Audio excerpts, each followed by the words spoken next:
Hello students, welcome to BBVN online classes.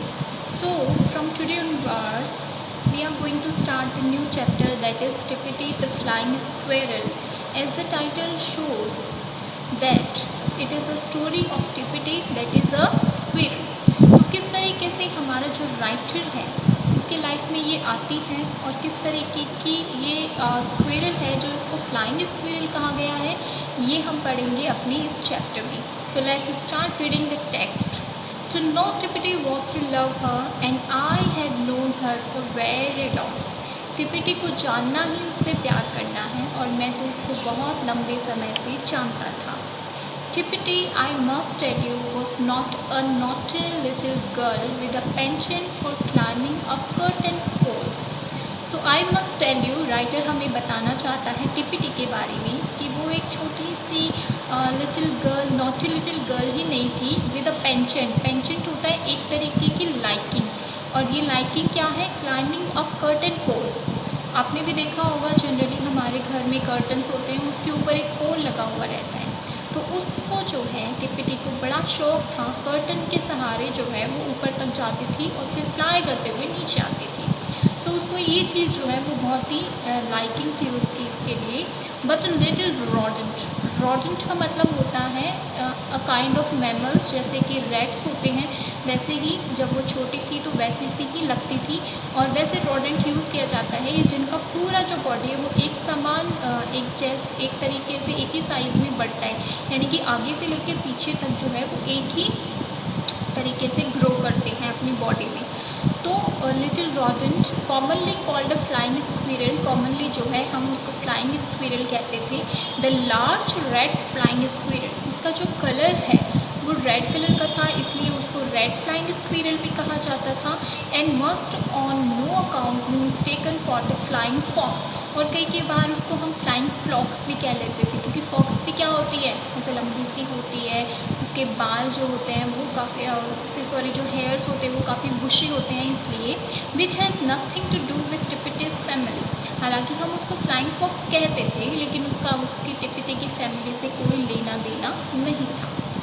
She was brought to me when only a few days old and grew into a splendid specimen in all the glory of her wonderful chestnut red coat and 2 feet of bushy tail. अब बताया गया है कि वो कब उसकी life में आई थी राइटर की भी. She was brought to me when only a few days old, जब वो कुछ ही दिनों की थी, यानी कि उसका जन्म हुए कुछ ही दिन हुए थे, तब वो मेरे पास में लाई गई थी.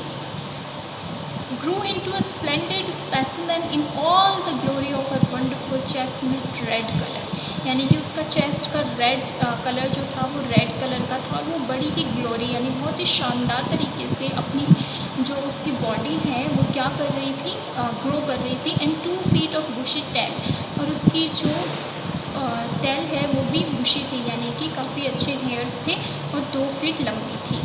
She knows she was fascinated even at a very early age, and nothing delighted her more than to show off her lovely tail. हालांकि वो शुरुआत से ही she was fascinated even at a very early age, वो खुद से बहुत ही ज़्यादा क्या थी, फैसिनेटेड थी. और nothing delighted her more than to show off her lovely tail, और अपनी जो प्यारी सी जो टेल है उसको दिखाने के अलावा, मतलब ये जो है उसको सबसे बड़ी खुशी देता था कि वो अपनी शो ऑफ करती थी अपनी लवली सी जो टेल थी छोटी सी उसका, और इससे ज़्यादा खुशी उसे और किसी चीज़ में नहीं होती थी. Her one drawback as a pet was that she was nocturnal and so most lively when it was time for ordinary people to be in bed. और सबसे बड़ा एज अ पेट, यानी कि पेट क्या होते हैं, वो एनिमल्स जिनको हम घर पे रखते हैं, तो इसको रखने का सबसे बड़ा जो ड्रॉबैक था वो ये था कि जब मोस्टली ऑर्डिनरी पीपल सोते हैं रात को, ये जागती थी. तो ऑब्वियसली अब जाग रही है तो राइटर को भी डिस्टर्ब करेगी, इसलिए उसने कहा है कि ये उसको रखने का सबसे बड़ा ड्रॉबैक था. She lived in a little box with 2 partitions. अब पहले तो ये बताया गया है कि उसको फ्लाइंग स्क्विरल क्यों कहा गया. सेकंड उसको बोला गया, उसके नेम्स बताए गए हैं 3.